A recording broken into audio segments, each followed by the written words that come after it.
Hello, friends. Firstly, we are going to understand that how the person is when they do bhakti and when they don't. First of all, put that worldly goal aside because we are born to find our inner self, and bhakti help us to do that. And bhakti means devotion. अपने आप को पूरी तरह से समर्पित कर देना, अपना भाव शुद्ध हो जाना, and it makes our existence very simple. So let us understand its two sides. जब हम भक्ति करते हैं तो हमारे अंदर जितने भी फ्रस्ट्रेटेड इमोशंस होते हैं वो ऊपर आते हैं। वो ऊपर आते हैं खाली होने के लिए, हमें उनसे डरने की कोई ज़रूरत नहीं है।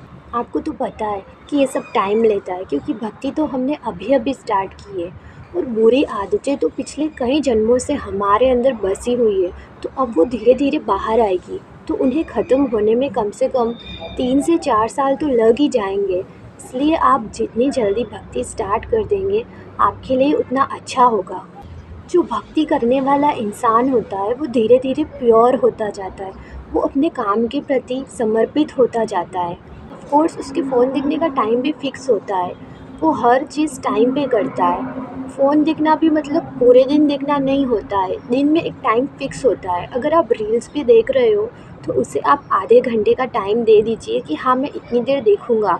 अगर आपको ड्रामास देखना है, मूवीज़ देखनी है, तो पूरे दिन में उसका एक टाइम फिक्स कीजिए, या फिर आप रूल बनाइए कि मैं वीक में एक बार ही देखूँगा। क्योंकि अगर आप हर रोज़ देखेंगे तो वो जितना भी मटेरियल है वो आपके माइंड में पूरा भर जाएगा और फिर आपको कुछ भी सोचने समझने में बहुत ही दिक्कत होगी। फिर आप सोचेंगे कि मुझे इतना गुस्सा क्यों आ रहा है, मुझे इतनी चिढ़ क्यों हो रही है। और फ़ोन चलाने से हमारे अंदर काफ़ी रेस्टलेसनेस आ जाती है। आपने तो देखा ही होगा कि जब हम फ़ोन चलाते हैं, कोई हमसे लेने की कोशिश करता है तो हम कैसे चिढ़ जाते हैं कि दूर रहे हमसे। तो ये साइड इफ़ेक्ट्स होते हैं फ़ोन के। ऑफ कोर्स आप अपने दोस्तों के साथ भी खूब एंजॉय कीजिए, लेकिन आपकी चॉइस होनी चाहिए खाने पीने की और बोलने की। भक्त सब कुछ कर सकता है, वो अपने इनर गोल और वर्ल्डली गोल की तरफ बहुत डिवोटेड होता है। भक्त वो सब कर सकता है जो वर्ल्डली लोग भी करते हैं। He can sing, he can enjoy, he can do all fun. It's your choice whether you want which kind of fun.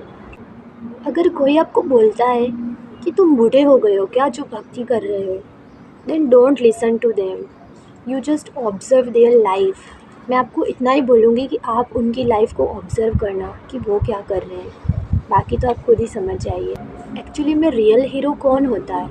जो अपने एंगर को, अपनी लस्ट को, अपनी डिज़ायर्स को सबको कंट्रोल करना सीखे। वो नहीं जो हर बात पे गुस्सा करे और दूसरों को नीचा दिखाने के लिए, अपने आप को हीरो बनाने के लिए कुछ भी बोलता जाए।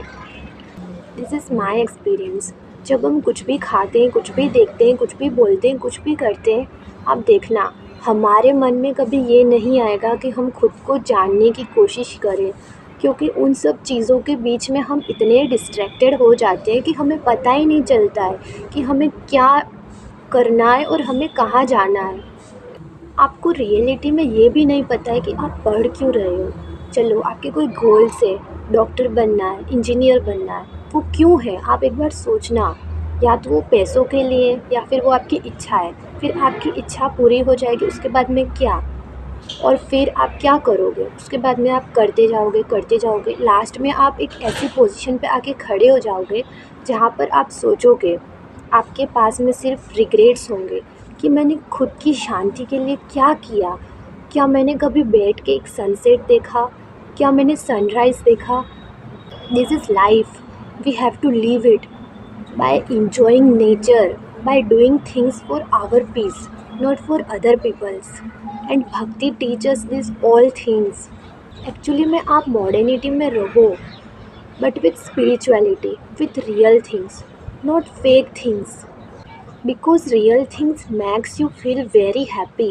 I am telling you because this is my experience.